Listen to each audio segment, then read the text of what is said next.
What did you get to do on that? Which character did you get to double or play? I was doubling Black Panther. Wow. So main. Yeah.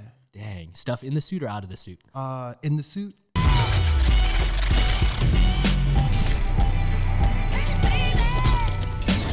What's up, guys? Today's guest was a stunt double in the blockbuster hit Black Panther, and he is also a pioneer of tricking. Please welcome to the JAMCast, Mr. Daniel Graham. What's up? Yo, what is up, Papa? How are you? I'm doing good. Man, Yourself? I'm good. This is a very special episode. You were the last of the three amigos, the most requested guest, and you were also JAMCast guest number 50. Oh, thank you for having me. Big number 50. I know, right? We're just lucky that you're actually in town for once. How long till you leave town next? In 2 days. So we snuck it in. Yeah. And how long will you be gone for? I believe 6 months. Wow. So everyone, you are very welcome that he snuck this in before he left for another half a year. You guys would have been complaining on YouTube for another 6 months. Oh, man. But thanks for coming through, man. It's crazy because I feel like 10 years ago when we all moved down here, we were all stuck together for so long. And then the last few years, we never see each other. Yeah. It's like the growing pains of getting older and having a career, and in your case, a family. Yeah. Dude, how many, for everyone out there that doesn't know, how many kids do you have now? I have 2. I have a 4-year-old girl and a 1.5-year little boy. Wow, that is crazy, man. They're beautiful little kids too, man. Thank you. They're like little models. Are they going to put them in the industry? Not right now. Okay. Just have them like be kids and play and enjoy their time. That's so funny. Yeah. Do you see differences between them, like being a boy and a girl, or just the age differences? Kingston is more mama's boy. Oh. And Zola is more attached to me. Daddy's girl. And it's funny, Zola, today was her first day taking Taekwondo. No way. So, yeah, she was all excited. I was excited. Almost cried. I was going to say, that's a big step. Papa seeing his Yeah. little girl do karate. Wow, that's crazy, man. She requested it. You know, I didn't put her in. She asked for it. So what did she say? Like, I want to do martial arts, or? Yeah, she's like, Papa, I want to do martial arts. I want to do Taekwondo. Wow. Like, okay, you sure? Then like 2 weeks later, she asked for it again, and I'm like, okay. No way. That's cool. Because Not I've gonna seen say videos no. of her doing dance classes, you know? But Yeah, martial arts. She takes dance, ballet, jazz. That's cool, man. Do you think you're going to have any more, or? Not right now.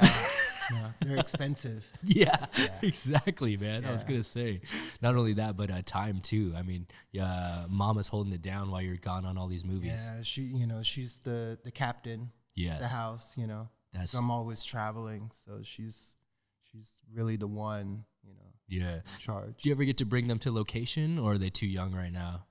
Yeah, they always travel with me. Okay, cool. I think me and my wife, we have like this a little deal. We have like 4 weeks. That's the longest you go apart. So we have to like see each other. Okay. But they're always traveling with me. Like last year, they went to Italy, London. They went to Estonia. So yeah, it was really cool to travel around the world with them. There already been like more places than half the little kids. Yeah, they don't even know. They don't even remember it. Yeah, that's so cool, man. So, I mean, you kind of touched on it right there, but you were in Europe last year. What project were you working on last year? I was working on Tenet. Oh, okay. And I was doubling JD, John David Washington. That's a Christopher Nolan movie? Yes. I saw the trailer that came out for that. Yeah. It went like super viral. Yeah, it looks crazy. Yeah, it looks insane. And I know you guys can't talk about it yet until it's out, so we'll wait so you don't get in trouble.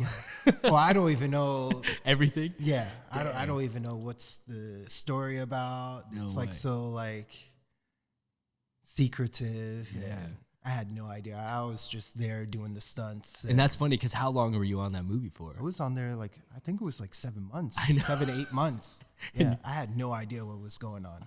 You just taking the checks, doing the stunts. Take the checks, do the stunts. That's so cool, man. And before that, what's cool about your career is that unlike a lot of other people, or I guess there's 2 ways to define the industry, which is there are some people like yourself that work on very long-term runs. So you're gone for like 6 months to a year on one project, as opposed to other guys that may stay in town, kind of like I've been doing lately, where I just like hop on a TV episode and I'm running like different shows each week. What was the show you did before Tenet, like the year before that? Because you pretty much do like one major show a year, right? Maybe two. Before that was Birds of Prey. Which I just saw is about to come out. Yeah. Super cool. And before that was John Wick. John Wick 3. Holy crap. Yeah. And then did you get a chance to work on Hobbs and Shaw also? Just for Hawaii sequence. So that was like 3 weeks. So the cool part. So yeah. Got to go to Hawaii. Mm-hmm. That's super crazy, man. And so like of all the things that you've done over time, I think one of the roles that everyone kind of talks about or stands out is your involvement in Black Panther. Mm-hmm. And what did you get to do on that? Which character did you get to double or play? I was doubling Black Panther. Wow. So main. Yeah. Dang. Stuff in the suit or out of the suit? In the suit. And Kofi was outside of the suit.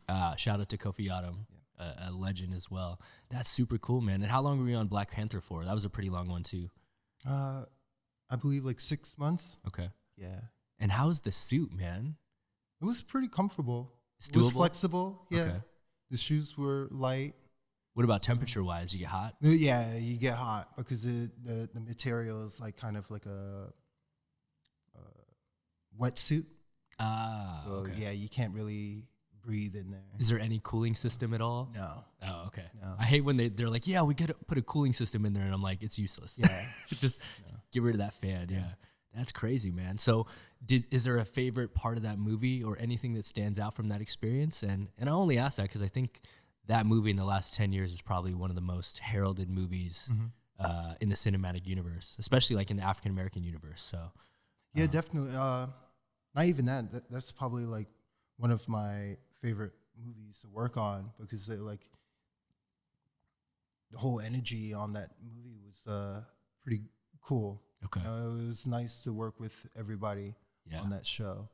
The riggers, the stunts, hair and makeup, wardrobe, just everybody was really nice. Yeah. It's cool. Made it fun to work on that show. That's cool. Is there any gag that was super crazy or anything that was a little wild, or were they all pretty doable on that one?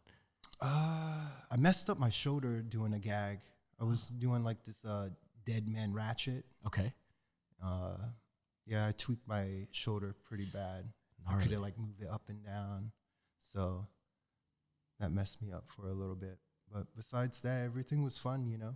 I had the best riggers, you know, David Huggins. Yes. You know, them guys, Zach. Yep. I love David Huggins. He flew me on a Jungle Book the whole 9 months and stuff. Yeah, took care of me. Yeah. So everybody was really cool and safe. Okay. That's super cool. And so like over the course of your career, you kind of said it, but like you said, Black Panther is one of your favorites. Are there any other projects over the last 10 years that have stuck out in your mind? It was Black Panther. Probably that's like my favorite. Okay. Ninja Turtles. I did it with Jackson, Anise, and Jeremy, and John Valera. So that was kind of special. Okay. You know, with the boys. What else? Fast 9, I believe. Fast 8. Yeah. I did 7, so you did 8. Yeah, you did 8. Okay. Fast 8. Yeah. So many fast movies. It's so funny. That was cool because like all of our peers were. Oh yeah, that was a cool group of you guys. Yeah, because JJ and Justin were running that one. So Ben Jenkins was out there. I forgot Anise was out there. Yeah, you bastards. So all the boys were out there. So that was fun. That's super cool. So you know, mostly like even Tenet was really cool. Yeah. You know, I think every show is you know, leaves a little debt. You know. Yeah. Memories. Is there anything in this point in your career that you like want to do that you haven't had the chance to do? Like for car guys, all car guys want to do like a Canon. Yeah. And I'm like, nah, I'm cool on that. Yeah. Is there anything that you haven't done yet? Or are you starting to get to that point where you're like pretty satisfied with your career and your reel, so to speak? Probably this next project I'm doing. I'm pretty excited for. Okay. Because I grew up watching that, you know, yes, when I was a teenager. So. Are you able to say what project you're working on, or you have to keep a secret? I don't. Keep a secret. Yeah. when all else fails, say no. Yeah, just keep it a secret. It's pretty cool though. I'm really excited for it. If y'all do your research and your homework, you guys will be able to, I'm sure, figure out which franchise we're talking about. So 2 pills. Deuces. Danny dropped the biggest hit on you possible, man. Yeah, if you can't figure it out from that, too bad. We'll talk to Danny in 6 months. That's super cool, man. Well, I guess what's really crazy to me is that like just to see where you've been after all this time is so cool because I've kind of like watched your career evolve over the last 10 years. And even before that, I watched you training for like 10 years before that, which is so insane. But before we talk about that, I just want everyone out there to know this story. So I know you know what I'm going to talk about right now, just from his laugh right there. So do you guys know how I met Daniel Graham in person? This is so good, guys. And this is going to speak to a lot of our relationship right here. So check this out. You want me to tell my side? Yeah, go. Here's my side, and then I'll ask Danny some questions. So check it out, guys. 2009? Mm-hmm.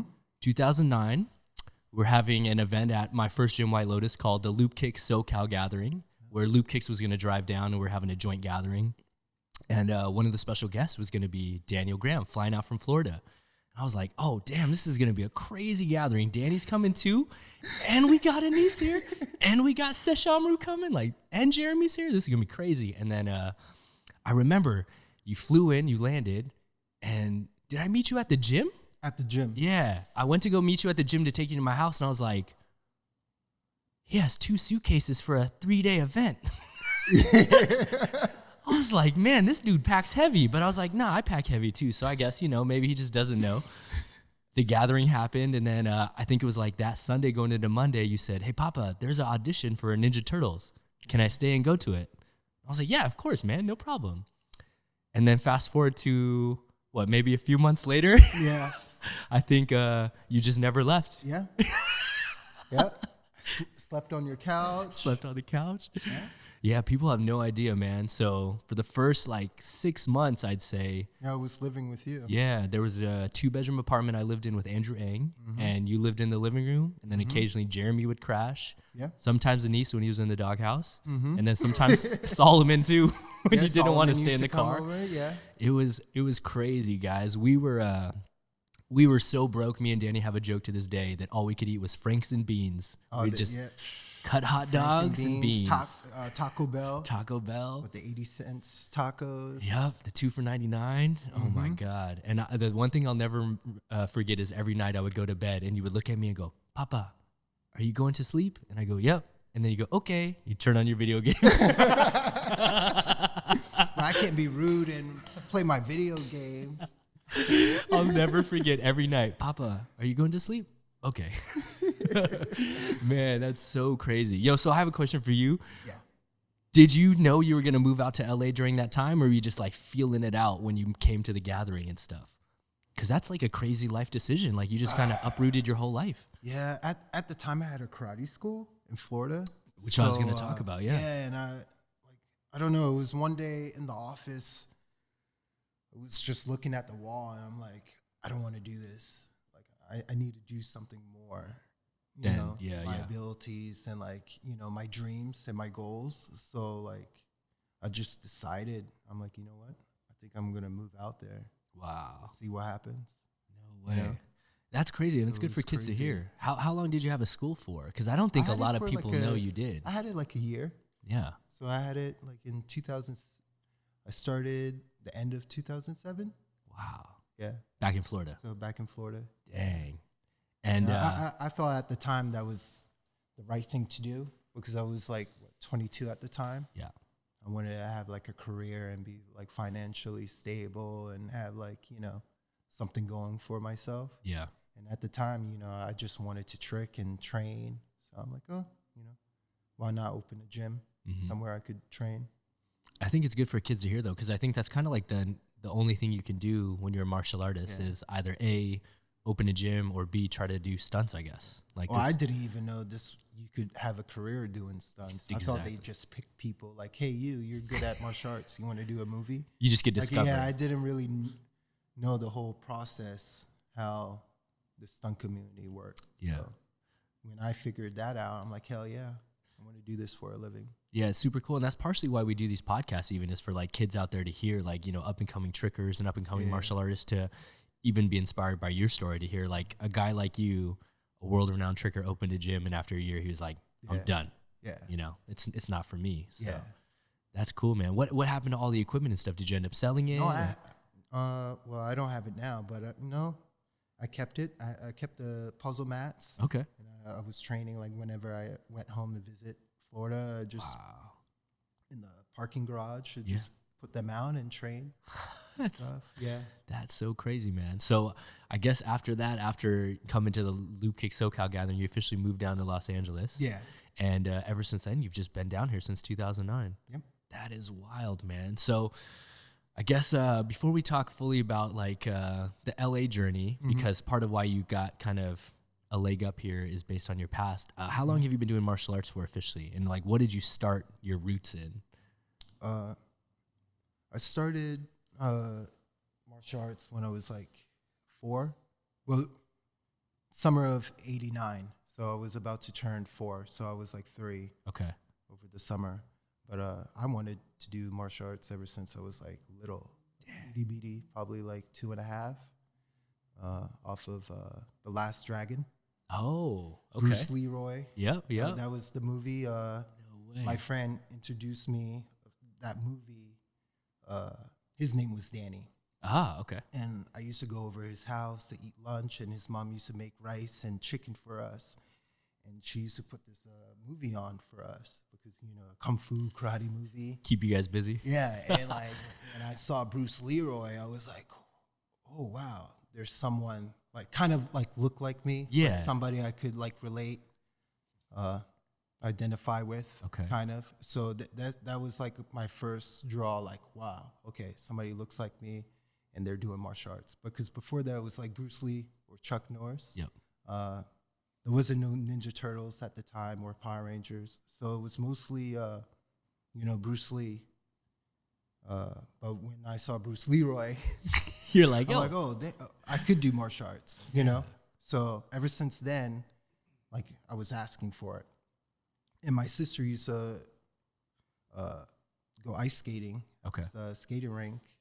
And right next to it was a Taekwondo school. No way. So, like, every Friday or every weekend, my mom used to drive by this Taekwondo school. I was always asking my mom, I want to go in. I want to do Taekwondo. I want to do karate.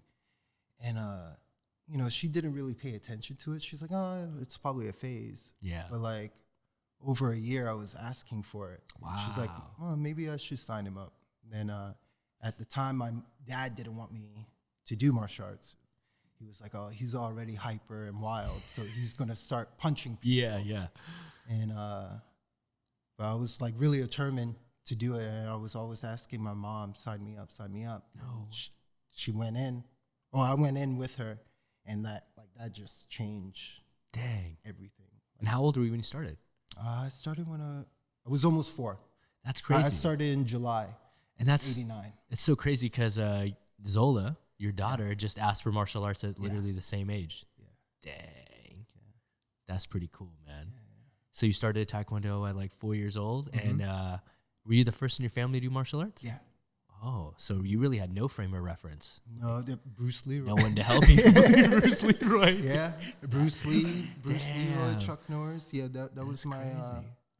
gateway right there. And so you took it pretty serious right out the start, or? Oh yeah, like when they put that uniform on me, I slept with the uniform.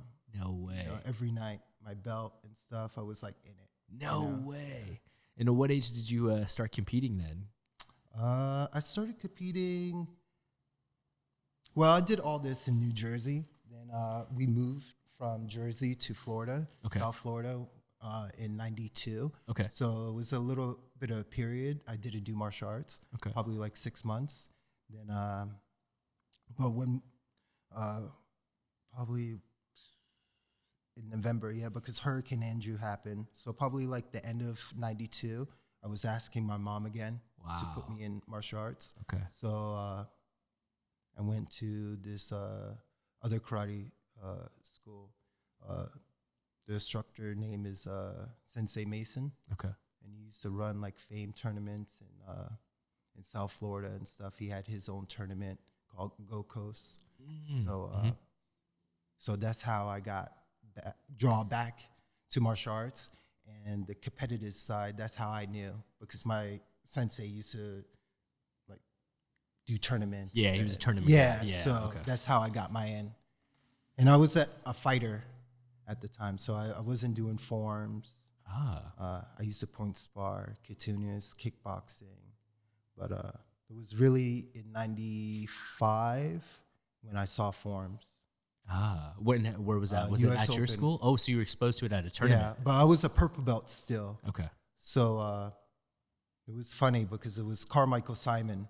That's who you saw. Yeah, the night show. Like even thinking about it, That's goosebumps. crazy. But it's like that song. He started on his knee and his opening, "Oh baby, talk to me." Oh, that thing was the end. Especially like his style, because like I saw like Mike Chan Runabutt, John Valera. Yeah. But when I saw Carmichael Simon, something with his like combos, that first like big move, his pop 720. I was like, I told my mom right away, I'm like, I want to do that. Dang. So I told my instructor, and my instructor kind of told me like, well, Danny, they're black belts and you're a purple belt, so you can't do all the spins yet. You have to get your black belt first. So it took me probably like 2-3 years to get my black belt. And when I got my black belt, I started to like work on, back then it wasn't so many moves. It was like aerials, 540s, pop moves, B twists. Butterfly twist, yeah, exactly. Yeah, so it was like really basic, but at the time it was really hard.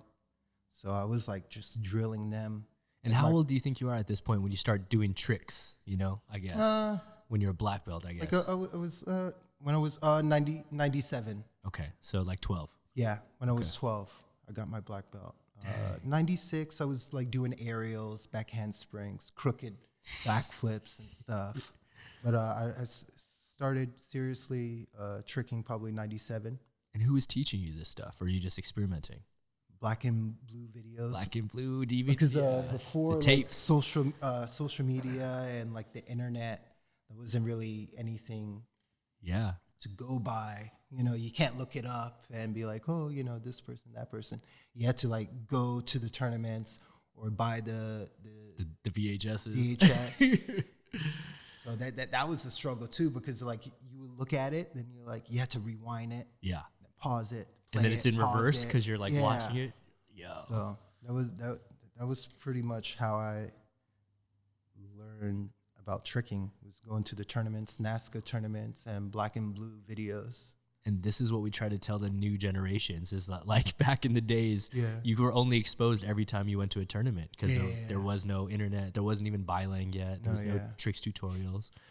That's wild to think about. It's just crazy to think that even you started just on your own experimentally. Yeah. And so how many days a week were you training back then? Were you training every day? Or back then I was training every day. Okay. Competing. Yeah. Like I was, I started competing the end of 92. Okay. But it was mostly point sparring. But I really started to compete in 97, 99. Yeah. That was my years. And there's like a little point in there where you took like a small little break.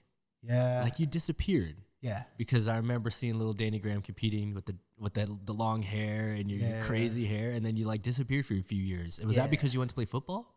Or what happened? There was multiple things. Okay. Like my mom, financially, she couldn't take me to the tournaments. Wow. So like half of the time I used to fly by myself when I was like 12 and 13. Just because it's cheaper. Yeah, it's just cheaper. And I used to room with Manny Brown. A lot of people think he's from New York. He's from Fort Lauderdale, Florida. So really? Yeah, I didn't know that. I know Manny for a long time. I didn't know he's from Florida. Yeah. I associate him with New York too. Yeah. Yeah. That's crazy. But, dang. Even that guy, he's crazy. Seeing him the first time, I'm like, what the hell? Dude. Because he had like, I think he was like the first person I saw like do an axe aerial, B twist. First like, B twist swing through gainer. Yeah, just crazy stuff. And I was like, what the hell is he doing? He still does transitions. Next level. Yeah. Yeah. He does transitions that people still don't do a Yeah. lot today. Like carry through things, like crazy stuff. Definitely. That's wild, man. So during that break, it was partially financial and then partially just lifestyle. Yeah, and I got a little bit burnt out. Like I was never like the best at forms. Like I was more into like the combos or like the tricks. Throwing the tricks down. And like just doing like chop punch here and there and throwing other trick. You know, I never had like a base. Like this is my form for the whole year. Yeah. You know, or the music. I used to always change it up. I got bored with it, kind of. Yeah. You know, I always wanted to push myself to see what I could land. So half of the time I used to mess up, or you know. But it's tough though, because like we've had other guys on here that have talked about it. Like we've had guys like Matt and Meg, and we've had other guys on here who talk about how they had private lessons and they were having guys develop their forms. Were you doing the same thing, or were you making up your own stuff at the time? I was making up my own stuff at the time. I do have to say, there was one person like taught me a lot was David Douglas. Yes. So I started training with him in 98. Okay. So 98, 99, 2000. It's not a bad guy to learn from. No, yeah, he's really amazing. Very like you could kind of see like where my style came from. Yeah. The gorilla hop. Yeah. You know, certain things. Some of the how I pops and kick, stuff. Yep. How I move is because of him. That's crazy to think about, man. So at what point do you think you just became full-fledged into tricking? Oh, this was like like an immediate thing? 2006 when I started back, because like what you said. You took a break. Yeah, I took a break. I played football, and I just got, you know, just because the community was really small. Yeah. You know, in South Florida, it was me, Nick Begley, Manny Brown, Adam Feldetta. That's you know, there was like maybe a little here and there, but it wasn't like a community how it is now. Now, you yeah. know? Yeah. Now So- Florida has a community in itself. Yeah. Yeah. So like kind of like got tired of it, like doing forms. So I just like, oh, let me do play football or do capoeira. Like like I started capoeira like the end of 99 to like 2003. That's So cool. that's what I was doing. Like I didn't just like vanish and disappeared. You're still training a little bit. I was still training, but I had no idea how the sport evolved, you know? Yeah. Like when I came back, I was like, you know, the hottest person was like Anise, Steve Tirada, Chris Bellua, Gary Eat, Seshamaro. Yeah. Like It was a when whole I new saw wave. them, I'm like, what the hell are they doing? Swing throughs? Like, because like back in 99, it was like gainers, Yep. B-twist, illusion, you know, the jackknife. It's all single moves. Single moves, Yeah. axe aerial. You grab your ankle, axe aerial to split, 542 split. It was like really basic. Then when I came back, like 6 years later, people doing double corks, double B twists, box cutters, Seshumaros, being a demon. You know, it was like it was like overwhelming. I'm like, holy crap! If I want to come back, I have to really train my ass off. But this is crazy to hear, though, for a lot of people that don't know. When you took that break, you came back and you were behind. You had to play catch up. No, yeah. Wow. And this is 2006. Or I started training again in 2005. Okay. On Fridays, like open gym. It's a kid called Tony Surfman. I was going to ask you. Yeah. I was going to ask That's you. how pretty much I started back tricking. It was a kid named Danny and Tony Surfman. They got me off of Zanga. There wasn't even like MySpace or Facebook. Zanga. I forgot about Zanga, You remember? dog. Yeah. Whoa, Zanga. I haven't heard that. Because my profile pic was a double leg. Ah. So they're like, hey, do you trick? Da-da-da-da. We're trickers. We're from Miami. Da-da-da. You want to have a session with us? And I'm like, okay, cool. Then Whoa. like my girlfriend at the time, I'm like, there's trickers in Florida? Like I had no idea. Then like I found out about Bylang. Yes. All these like all these social media stuff. And I'm like, holy crap. Yeah. It's like a whole community out there. Damn, that's crazy. I didn't know that you missed all of this. I didn't even know what was loop kicks. I knew that back then that was the hottest thing. I know you disappeared for a little, but you're right, because the first camp of loop kicks that was really popular was 2006, which is the one. 2004, 2005. Yeah. And then 2006 is at least the one where Anise came for the first time. And then that's when he started smashing it. Yeah. That was at that Pegasus gym one where he does like full snapu. Mm-hmm. But yeah, you missed a lot of pivotal stuff. No, yeah. Wow. So at that time, I had to play catch up. So you were just this is blowing my mind. So what did you do? You just like went to the gym and you just I didn't know you were catching up, dog. I didn't know this. This is blowing my mind. So like, did you watch videos or like what was your plan at this point? My plan was like, I'm like, okay, let me, with like Tony Surfman and Danny, like back in 2005, I'm like, let me go to open sessions on Fridays, Okay. Play around, flip around. Then in 2006, I met, I didn't meet, but I started to talk to Hans again, Hans Winkling. Yeah. And he's like, hey, we're going to US Open. Do you want to come? Da-da-da. And like, that's when we started to kick it with the niece and stuff. Okay. Then they told me, they're like, hey, you want to go to Loop Kicks? You could be a special guest. And in my mind, I'm like, special guest? I'm like, okay. Like, whatever. Hell yeah. Let's do it. Then that's when I like met Chris Devera and even Jeremy too. So yeah, I think 2006 when I got really serious. Yeah. And I met all these guys at one one event. It was because it was Sesh, Manny Brown was there, Anise, Jeremy, Gary Eep, Chris Bellua, so many other Vince Johnson. Oh wow. It was just so many guys, and they were like so nice and open and like welcomed me. And I'm like, man, I fucking suck. I'm like, I tried my best. Like back then I had like, my cheat 9 was horrible. Like I had like my basics still, but there was not. And this is 2006 in their realm. when you met them? That's crazy though, dog, because I feel like a year later in 2007, unless my dates are wrong, I feel like a year later you were already like battling Anissa, like Flip Monk Gathering. Yeah, I was training my ass off. Damn. Because there was one period at the camp, I was looking at everybody and not trying to be cocky or anything. It's just being competitive. I'm like, I could be just like them or better. You knew.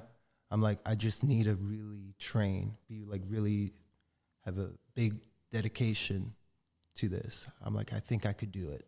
Damn.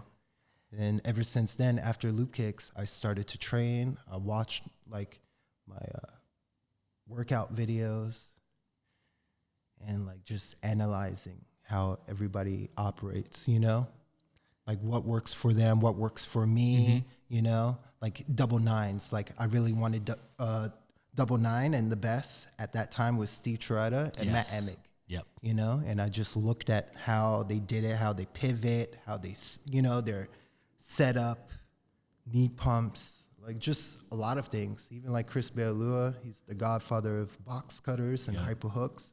I watched him. Wow. I watched Sesh, Anise, all these guys, Just breaking it down. Yeah. Damn. And watching myself too.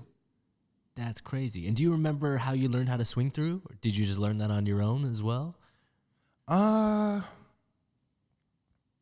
learned how to do B-twist swing through gainer back in the day, like in 2003. Okay. 4, because I saw Manny do I saw Manny Brown do it.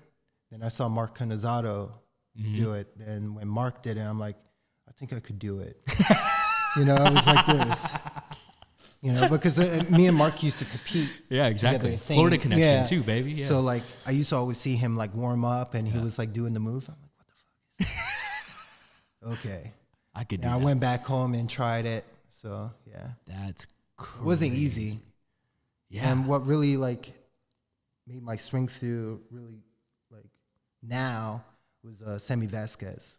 Okay. I think he started like all them gainers stuff, So at this point in your life, you're training, besides the injury though, you're training every day. Like when you're trying to play catch up and learn all these tricks and stuff? Yeah.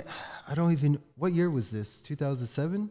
Yeah, it's posted in 08, but yeah, probably 07. Yeah. That's crazy, man. To me, it's just wild to know that you didn't know about all these tricks that didn't exist until you saw it again. And then within like a year or two, you caught up. Because like I said, in 2007, I think you battled Anissa at like FMS gathering, I think. Flip Monk Squad gathering. Yeah. That's when you had the crazy hair, the bleached hair. Yeah. The Black Rufio. Yep. Black Rufio battling a niece. Yep. And then a year later, 2008, is the iconic Loop Kicks gathering where you're battling on the same team as Sammy Vasquez is on your team, right? Yeah, it was me, And Kyle Sammy, McLean? and Kyle McLean. Wow. Yeah. And still to this date, it's one of the craziest battles of all time. Yeah. You, Sammy Vasquez, Kyle McLean versus Loop Kicks, which was Anise, Jeremy Marinas, and Sasha Marie. Yeah. And then Paul Mitchell, Luke Brodlick, Matt Emig, Rudy Raynon. It's crazy. That is crazy, man. That's wild. That was a good gathering. I think that was like the last, our generation. I think that was the last great gathering. I agree with you. That's also the same one that Hans landed Whiplash. Oh yeah, And it's the one where he broke his back from the top. that was unbelievable. You know, I was looking at his broadcast when he was talking about it. I totally forgot about that. Dude. We're gonna do front flips everywhere. Front flip this, front flip that. I was crying. And that's what I had to bring it up because, he said it was you that was like, let's front flip out of everything. Yeah. And you inspired him to do that. Yeah. That's And I totally forgot. Because we were at like some random karate school in San Jose, in the middle of the night. I think it was like 1 o'clock in the morning. Okay. And we were just like sessioning, vibing off of each other. Then we were like just saying stupid stuff. I was saying, yeah, let's do a B twist, had a front flip, 540 front flip, double leg front flip. Then we were really, we got really serious about this Pop 360 front flip. Then Hans was like, yeah, I think I could do it. I'm like, yeah, you could do it. You know, Hans, his specialty is his pop moves. His pop I'm moves, like, out of everyone, you could probably do it. Yeah. Then after that, I just like completely forgot about it. Then at Loop Kicks 09, he wasn't even sessioning with us. He just came out of nowhere. That's what I heard. And he went in his corner. And when he started to go, I'm like, oh, what is he going to do? Then when he jumped in the air, when he did the first pop 360, It was so clean. he tucked his chin. I'm like, okay. I'm like, this motherfucker landed it. You could tell. I already knew he was going to land it. You could tell. Yeah, that was pretty epic. That one he landed, the kick is so clean and the grab is perfect. I've never seen anybody grab it that perfect in history. No. It was one of one. Especially his style, how he did it. Nobody can. Everyone yak else doesn't that. look close. Yeah. Can't imitate that. Nah. And I guess along the lines of that with the Whiplash, you got you have a couple moves closely associated with you. I would say Rocket Boy, people associate with you. Graham Cracker. Yeah. Is there a favorite? And is there a story behind any of them or the naming behind them? Like how? Rocket Boy, I got that off of, I used to aggressive inline. Yep. And there's a move called Rocket Boy, and they grab their boots, their blade. So I just did that backflip. So I can't really say it's like my move. It's just an adaptation of a move. And the original name is Rocket Boy, so I just called it Rocket Boy. That's cool. Okay. Then Graham Cracker was... which for those that don't know is a Cheat 720 hyper twist. Yeah. So kind of With like a a hook. hyper hook Yeah. with a hook. I think I saw somebody, like I was chasing it, then I saw Matt Emig trying it. I'm like, oh, fuck, he's going to do it. Then I kind of like beat him. You're like, I'm going to do it first. Yeah.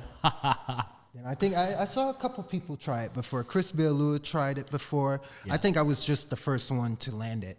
Yeah. So, I remember people doing the hyper 7 but not trying to kick. yeah. Yeah. And Hyper 7. I didn't even name the trick. There was Jaime and Kyle McLean. They called it the Graham way. Cracker. Jaime was too. No Yeah, way. Jaime. They called it the s'more, the Graham s'more, without the kick. Yeah, yeah. And when I did the hyper hook one, they're like, "Oh, that's the Graham Cracker." No way. And yeah, just stuck. That's crazy, man. I think one of the coolest things that I got to see recently was at the Jam gathering we had a month ago. Was watching you watch Zen Kajihara do like Graham Cracker combos. Yeah. And shuriken combos. He did a 720 twist Grandmaster. Yeah, 720 It's twist one of my Grandmaster snapper favorite swipe. moves. Yeah, he got me hype. Yeah. I like that kid. Me too, man. Yeah. He's got a crazy They're style. crazy. And that leads me to my next question, which was, for someone like you that's been involved in the community for so long, do you still watch everything that's going on right I now? still watch. Yeah. How do you watch? You watch online or? I just watch online on YouTube. Okay. They have like a event, like a gathering. I watch their samplers, or they don't even. Yeah, it's mostly like social media now, right? Instagram. It's not even like YouTube samplers anymore. It's like clips. I was gonna say it's two different cultures. So, yeah.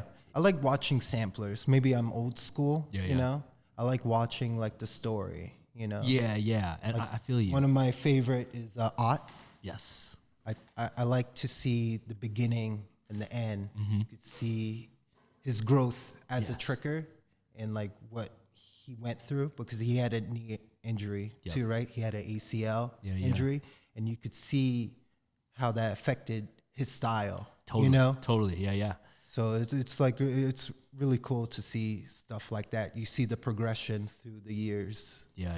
And you know what I'm bummed about? He was. I invited him to the Jam gathering. Yeah. He was gonna come, but he has a kid on the way. Oh, So yeah. congrats. So congrats to him. Okay. Dog. But to me, if I would have had Ott there, that would have been one of the dopest things of all time. To have all of us together, that would have been so crazy. I never session with him. Me either. It's probably I've never met him. Yeah.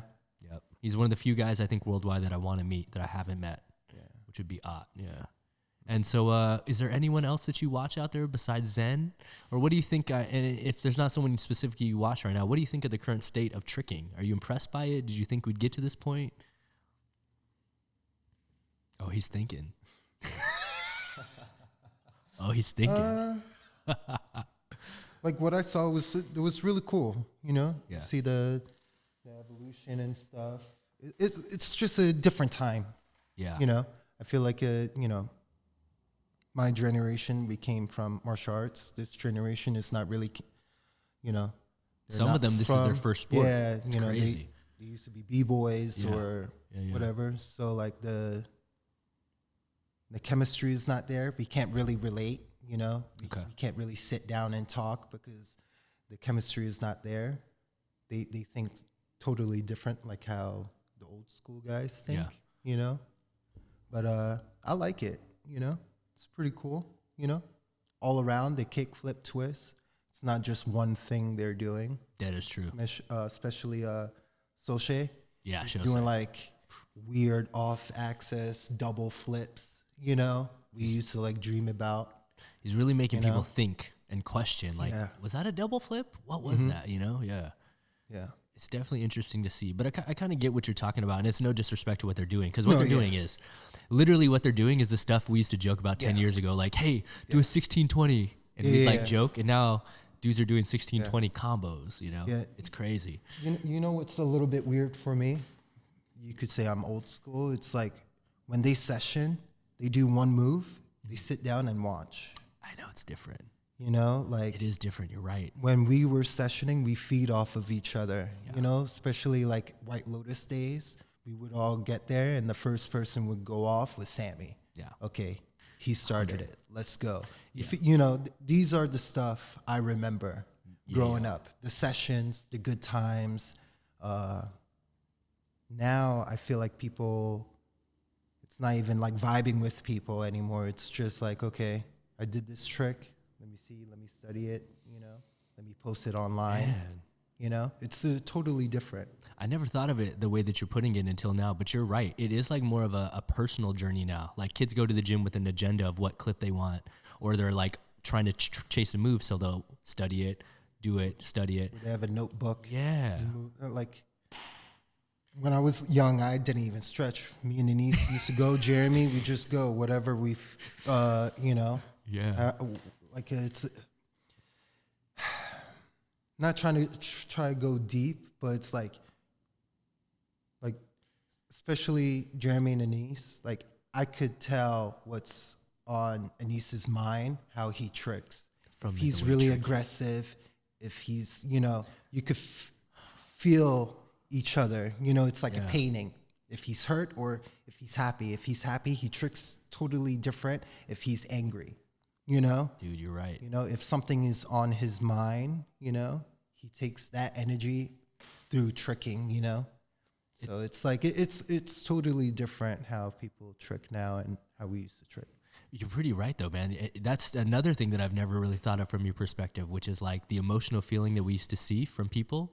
And you're right. At sessions, when people are sessioning, you get to see that because they may act differently. Like if they're pissed off, they won't take breaks. They'll just keep repping, like you said. Yeah.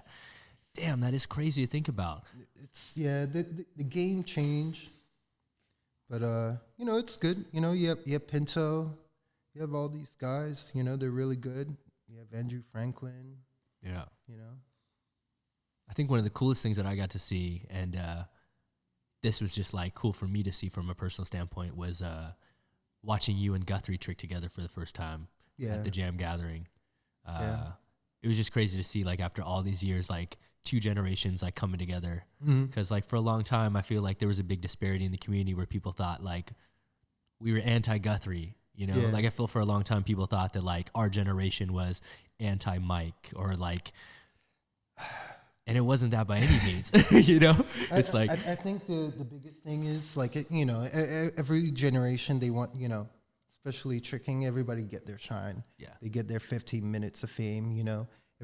Everybody is hot for the summer, everybody. I had it. Anise, Jeremy. Yeah. I feel you. Pitlock, Seshimaro. Pitlock is a good name to bring up.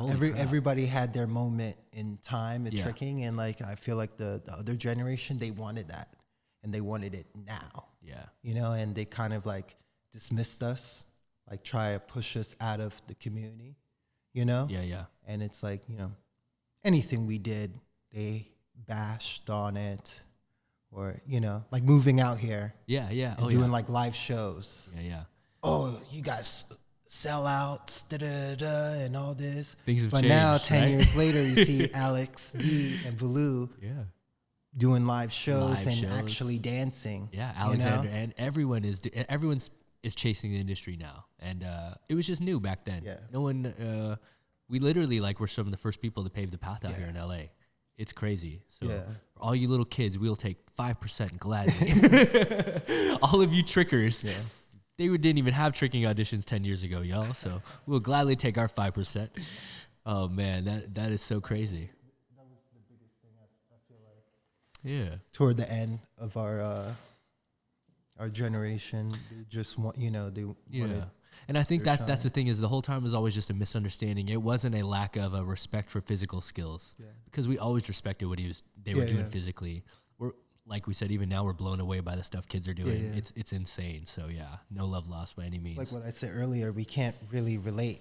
They were chasing dubs, quads. Like even Anise. Anise is a godfather of twisting. Nobody ever is gonna double cork like him and move like him. You just can't. You can't beat that. It's just. But he never chased it. You know how many times I begged him to do a double cork. I know. Or do your 9 corks in a row. I know. He just didn't care. He never did it like free will. Yeah. I used to always tell him, "How many can you do right now?" It's like, 4. I'm like, do 7. Yeah. Then he would do it. Of course. He just wasn't chasing it. Yeah, we had different beliefs. We wanted to perfect our kicks. Like even it could be a round kick, but like 20 years ago, I hope my round kick is better now than 20 years ago. Totally. It's just just getting clean and making it look effortless. Like when you see us trick, we make it look easy because we put the time into it. We trained all day, to make it look like this. 100%. So we had a different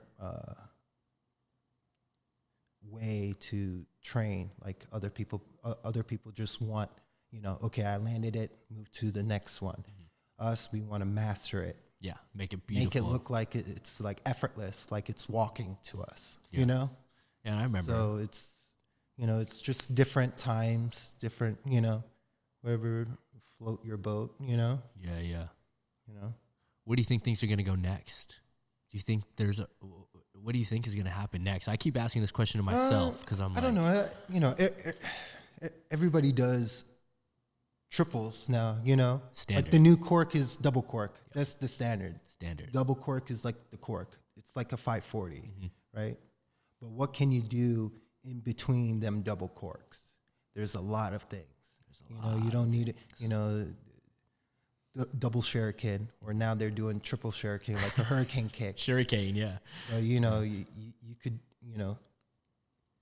do a in between them. You could do a round kick. Yeah. Like you could do a lot of things. All the grabs and we see it's going the right direction. I like it. I really enjoy watching videos, but it could definitely involve more. Okay. I don't think about twisting. Like twisting, what are you going to do, 5 spins? I think that's next, yeah. Supposedly that's what's next. Supposedly Shosei is going to attack the Quint next. Yeah. Which is crazy. Which is crazy. Like me, I'm not trying to be a hater, but if you do a shitty spin hook and you doing amazing triple corks and snapper swipes, but in between them tricks, something is missing. Yes. I think you should focus on that, because it's just going to make you better and unstoppable. Agreed. Like you have all these crazy tricks. Think of tricks like a blueprint, right? You have a house, right? Yeah. You have the foundation, right? Then you put walls up, you put curtain, you decorate it, all this. But your base is the blueprint, your backbone. Yeah. You're not going to be moving like this forever, your time is like your knee's going to hurt. What you going to have left? Yeah. Is your blueprint. Yeah. Like me, nobody can take my spin hook away or my side kick. Yeah. That's it. I'm not trying to be cocky, but I drilled that so much. If I stop tricking or stop doing anything in 10 years, I still could do freaking side kick. I'm always going to have my base. It's like earlier what you said. How did you catch up 1 year? Because my basic was there. My foundation was there. I just needed to learn these goddamn other tricks. Yeah. Yeah. But the tricks was easy because my foundation, my spin hook, my round kick, you only need 2 moves in tricking, round kick and hook kick, really, right? Yeah. If For you all get the variant that, kicks, yeah. the rest is history. You're just adding variants of that. You just need your foundation. If you have your foundation, you're set. Because all these triple corks, like right now I'm 34 years old. I'm not going to be triple corking and doing all that, but I got my jackknife. I got my tricks, what I have. Yeah. I have my foundation. Yeah. That's never going to go away. 100%, yeah. No, I think it's something crucial that you're talking about. And it's not just our sport that suffers from this too. Like, for example, I always find it bothersome when I watch a B-boy that can do 25 air flares, but you can tell they can't dance. Like, you can't top rock. And I'm like, that's half of your sport, dog. It's called breakdancing. You can't dance? Like, come on, man. Yeah. So it's kind of the same thing, which is like, I think the name of the game is like be well-rounded. Have a strong foundational thing, and then just be well-rounded. Don't focus on one thing too hard, And I feel like this generation got it, Yeah, they're definitely mixing it up. Yeah. I'll give it to them. They're doing everything. It's cool. So that's why I'm excited, Hell watching them. Especially the battles and stuff. They're crazy. They're throwing some stuff. I'm like, my risky gosh, business. Some demon tricks, I call it. So people got to ask you, how often do you train these days? After the jam gathering, I've been training every day. You know, I've been seeing you check in. Yeah. I've been training, eating healthy, just living my life healthy. I'm happy. I'm more happy. I'm training more. Cool. So it's not like I'm gonna battle anybody. I'm just I'm just training to stay sharp and just be happy. And I have the passion again. Sometimes you have falling out. Your passion becomes your demon sometimes. But sometimes, you need to take a break and, sit back and see the bigger picture, And when you come back to it, you appreciate it more. Yeah, sometimes you need to be gone in order to know what you're missing. And so how's your body holding up after all these years? Do you feel anything from tricking or anything from stunts or? Ever since I was young, I had bad knees, like even, wearing knee braces, my ankles. But I think the biggest thing is you got to keep moving. You can't stop. When you stop, that's when everything shuts down. You got to keep stretching. I hate stretching. I know. By the way. But I've been doing yoga every night. I've been just trying to, really listen to my body, I think it's good for the kids to hear the importance of cross training, because I know you lift weights regularly. You put in a lot of miles running. Yeah. Right? Like, how often are you doing that? Are you working out every day or? Yeah, I work out every day. So it's like, say on Monday I run, then on Tuesday I lift, and on Wednesday I trick and box. Like, I change it up a little bit. Okay. Where I trick, then after tricking I power lift. Okay. So you mix it up. Mm-hmm. That's cool. So I'm always doing something every day. Mostly I rest on the weekends. Yeah.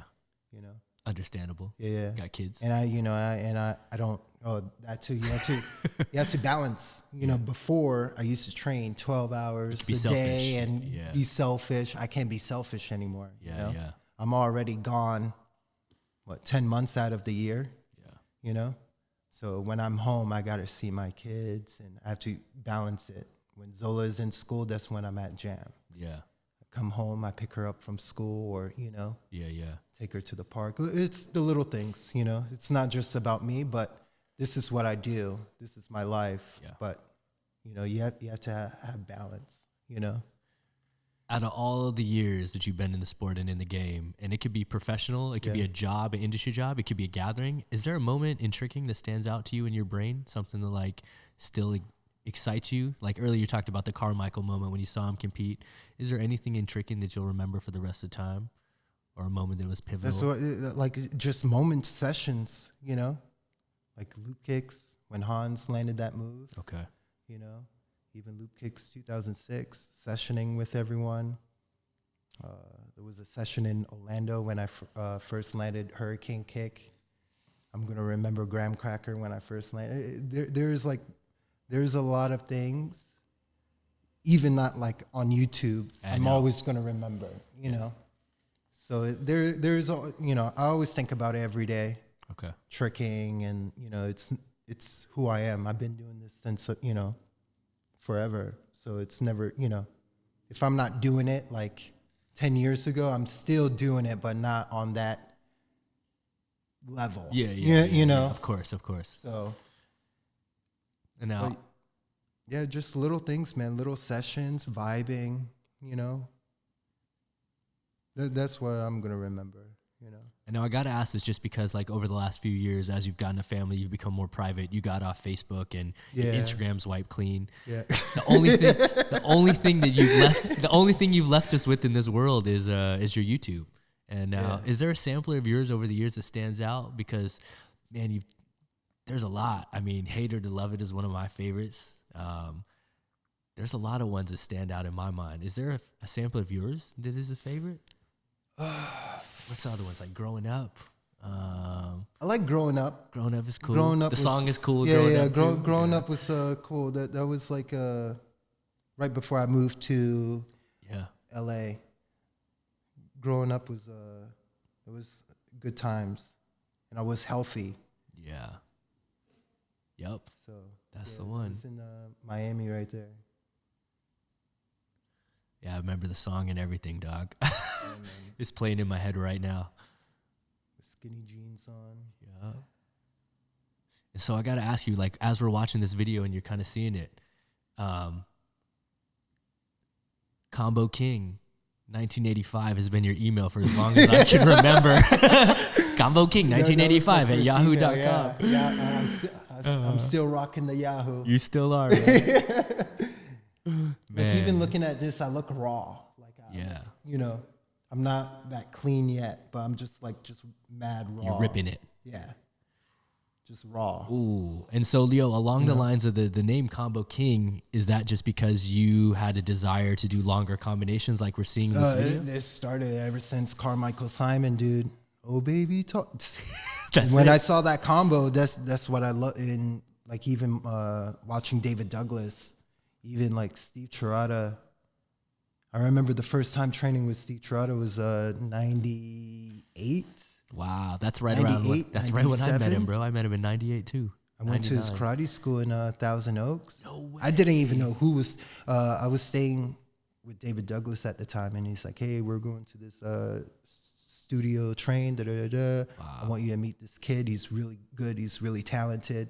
I'm like, "Oh, okay." And I saw him. I'm like, I was blown away because back then we didn't have YouTube. I didn't know who was Steve, and I think at the time Steve wasn't even on Paul Mitchell or competing. He wasn't even competing yet. So the only way I saw people was like through NASCA. So like seeing him at a karate school doing B-twists, like there wasn't even the moves. He was really powerful, very explosive. His twitch muscle into moves was like, I never saw that before. Same so here. It was crazy. And he was like, what, 13 at the time? Yep. It was crazy. He was the first person I saw do a flash kick in front of me. I went to a tournament that was non-NASCA. It was a non-NASCA tournament here in Long Beach, and I saw this little dude jump in the sky. I was like, what in the hell was that? Always smiling. Yeah. Always happy. Yeah, that was 98, 99. So that's crazy, man. Damn. It's crazy to look back on those samplers and to think that at least we have those to look back and reminisce on. That's at least one thing that is cool. That at least we lived in a day and time when cameras did exist. Yeah. They may not have been the best quality, but like no one can take that away for you for the rest of the time. Like all those clips you have on there from a decade ago, you know? That's probably one of the coolest things about it. I have a lot of footage on these little tapes. 96, 97, 98. Yo, convert those, dog. A lot of people didn't see. Convert You know those. what I see a lot now? People doing B-twist touchdown. I was doing that for a long time. 97. Long time ago. So I wanna post that. You should I want post people that to out. see like what I was doing back then, Yes, dog. because people only see what I've been doing like 2006. Yeah. From They the don't comeback. they don't see the past, like in the 90s. Yeah. I think when people see that, then they're gonna be like, oh, now we know how he caught up. He been Because my around. foundation, Yeah, I already had Of that. course. But yeah, I would love to. That's crazy. Dude, convert those before they go bad. No, You yeah. don't want to regret that. That'll be horrible if we lose those, man. So I got to ask you, man. So what's your plan right now in your life? Are you focused on stunts? Do you have a career path and a career goal for yourself in the next little bit? Yeah, as he laughs as he's about to leave town. Dude, I don't even know what's going on next week, man. Well, I do. You'll be in San Francisco. Yeah, that's it. But I don't know. I feel like this past decade, I did a lot. I doubled a lot of people. I did a lot of things in this stunt community. I don't know what's next for me. Okay. I might pursue other things outside of stunts. I might pursue things inside stunts. Maybe be a fight coordinator or second unit director. Some goals. Yeah. See what happens. But I do want to evolve. I don't think I'm 34. I probably have like maybe 10 more years to perform. Solidly. Yeah. Maybe not even that, I have some goals. I don't want to kiss and tell, but like definitely I don't see myself performing. Okay. I can't perform forever. Yeah. I of know course that. not. I'm not stupid. I can't be like, yeah, I'm going to do this until, I retire. But yeah, I definitely have certain goals I want to do. I might move to Vancouver. There's a lot of things in my life. Yeah. There was a lot we were gonna talking change. about before we pressed record. Yeah. We're talking about a lot of life stuff. Probably Yeah. this year, I'm probably gonna do some things, make some moves. Okay. But yeah, man, we see. Yeah. And so for a little kid out there, let's say right now there's a 12-year-old little kid listening to us in West Palm Beach, Florida, and he's thinking about, what am I going to do with my life because I do martial arts and tricking? Do you have any advice for a little kid back home on what he should do in order to follow in your footsteps, or just any life advice in general, or things you would have changed in your life? Stay humble, train hard. Don't listen to haters. People going to tell you can't do things, you can't do that. Don't listen to that, because I think that's the biggest thing, fear. Fear of failing. I think we're used to that because we always fail on tricks, you know? Yeah, oh, I want to do this move. You're not going to land it. There's some moves I never landed. Yep. You know, and I wish I freaking landed it, you know? But, you know, like you always fail, you know? You can't be scared to fail. You can't be scared to take risk in life. You only live once. So, you know, stay humble, train hard. Don't listen to the haters. Surround yourself with good energy people, and that's it. Just try to be happy, you know? Stay away from the dark clouds. Yeah. I think that's really invaluable advice. Yeah. And advice definitely that we probably wouldn't have been able to give 10 years ago. Oh, dude, I still get people saying stuff. I can't do this, do that. You're like, oh, whatever. Oh, dude, you know, you can't listen to them, you know? Yeah, 100%. You can't. And then we kind of touched on this, man, but I ask everyone this question. So I'm just going to ask you out of formality's sake. And if you don't have an answer, it's all good. You could just say you don't have an answer. But where do you see yourself in 5 years from now? And then where do you see yourself in 10 years from now? And you can answer it about tricking, or you can answer it about life. It doesn't matter. But the reason we kind of ask is because hopefully we'll bring you back in the near future. Dude. And it's cool for us to just even see 1 year from now where you're at, you know? In 5 years...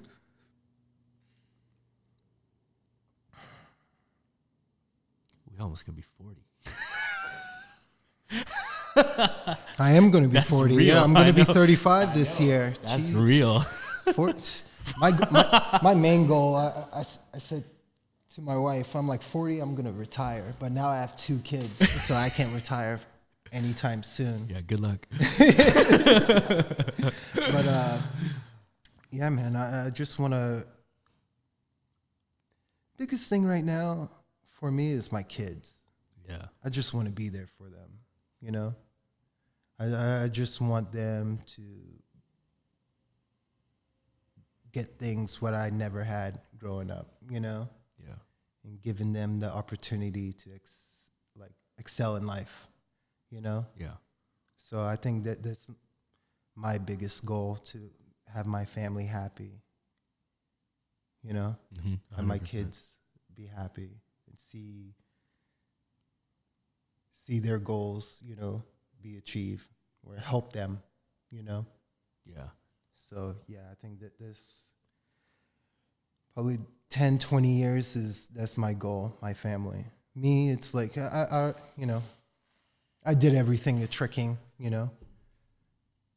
Like I put blood, sweat, and tears in my sport. I'm happy. I'm happy again tricking, you know. Yeah, that's the when I don't trick, I get a little bit, you know, the dark clouds, and you can roam around in the dark clouds.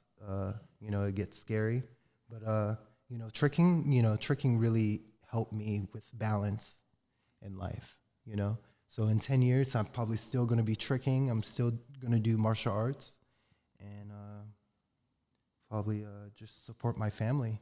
Hell yeah. See them exceed in their dreams and just be there, you know, help them out. And I think that's a cool answer, man. Even if the coolest thing we got out of that is your kids listening to this years down the road and hearing that, I think that's worth it in itself. Yeah. They got a lot to be proud of, man. Thanks, man. Super, super blessed, man. And more than anything, man, I got to thank you just for, one, taking the time to make this happen, because I know you got a busy schedule, and we've been trying to fit this in forever, you know? I don't like interviews. I know this. Yeah, I'm like, but you know, I'm like, do it, you know. I got to be 100% honest with you, and it's not to like end this on a downer, but I'm so thankful that I got to sit down with Hans one last time. Yeah. And knowing that I have you now, and I got a niece, I got Jeremy. Yeah. I'm just knocking them off the list one by one, man. And like before long, we're gonna have all of our friends' story at least online for the rest of the time. Yeah. Because much love to our buddy Hans, you know. Yeah. And the fact that we got his podcast for the rest of the time is really cool. So I'm glad we got the chance to sit with you. Oh, thank you, brother. Crazy to see where we've come, man. So much more to go. Yeah, man. Absolutely insane, man. So yeah, man, I know you got a lot to do. And I send you a lot of well wishes and good luck on your upcoming trip. I know we can't talk about it right now, but when you get back, maybe we can talk about it a little more in depth, or maybe the other films that are out, at least we can like give a little insight on them. So yeah, I appreciate you coming by, man. But more than anything, I appreciate all the support over the years for helping me out, White Lotus and Jam, and yeah, just always being a cool member of the Tricking family to my family. So Well, thank you for having us. You know, you're the first person I lived with in LA. You know, without you, I'd be homeless. now they know. You know, Yeah. so you know, Travis was a big help for us. You know, me, Jeremy, and Niece. You know, It's crazy. it was a crazy roller coaster, man. It's Crazy wild. ride. You Yes. I wouldn't change it for the world, though. know? So many good experiences and memories. No. Yep. Many of which we can't talk about on the JAMCast. And those are the ones that I'll remember. Yeah. Just like Danny Sessions, I got sessions in my head that I'll remember forever. So. Las Vegas. Las Vegas. We've had a couple Las Vegas stories. My goodness. We'll wait for the JAMCast After Dark for that one. So. But yeah, man, before we get out of here really quickly, if you can, just look into that camera, tell people where they can follow you, even though you delete most of your stuff. This one right here. Let people know where they can follow your 4 pictures online. You can follow me on Instagram. Username is DanielGraham85. Mostly you're going to see my kids. That's it, really. Go to his YouTube. Yeah, YouTube. Hell yeah, man. Well, thanks for joining us, Danny. And as always, guys, please be sure to hit that like button, comment, and subscribe for brand new episodes each and every week. Join us every week for brand new Jam breakdowns and every week for brand new JAMcast, interviewing influential members of the movement community like Mr. Daniel Graham himself. So as always, guys, I got to give a very special shout out to Mr. Connor Simon for running the cameras in the Switcher app as always. I got to give a very special shout out to our guest this week, Mr. Daniel Graham. Thank you, guys. Oh, yeah. And as always, guys, coming through, I'm your host, Travis Wong. Thanks for joining us here on another JAMcast. Until next time, we'll see you all soon. Peace.